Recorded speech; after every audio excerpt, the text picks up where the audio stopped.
Hello everybody, today I will show you how to fix Modern Warfare 3 custom loadouts not working problem. If you find this presentation helpful, please consider subscribing and liking.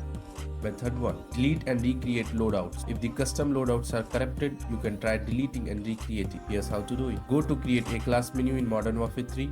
Select the class you want to delete. Press Y to delete the class. Create a new custom loadout from scratch. Save the new custom loadout. That's it. Method 2.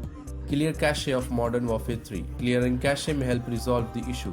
For PC, exit the game, close the Steam client, delete the app cache folder in Steam's installation folder, restart the Steam client, launch the game. For PS, turn off the console, unplug the power cord, wait for 30 seconds, plug the power cord back, turn on console. For Xbox, press the Xbox button, select settings, select system, select storage, highlight the storage device, press Y, select clear system cache, confirm. Method 3. Remove ghost gloves. Removing the ghost glove from character outfit may help you resolve the issue. Go to create a class menu, select the character's outfit, remove the ghost glove, that's it. Method 4. Remove the hijacked IFFB strobe gear. Go to create a class menu, select the class setup, remove the gear from class setup, save the changes and see if it works. Method 5.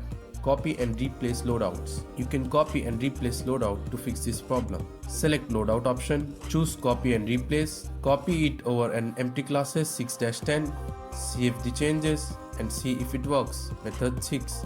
Check for updates. Launch the game, check for any update or patch available, download and install any available update, restart the game and see if it works. Method 7. Contact customer support of Modern Warfare 3.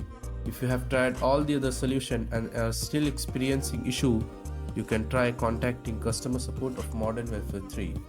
That's it. Thanks for watching.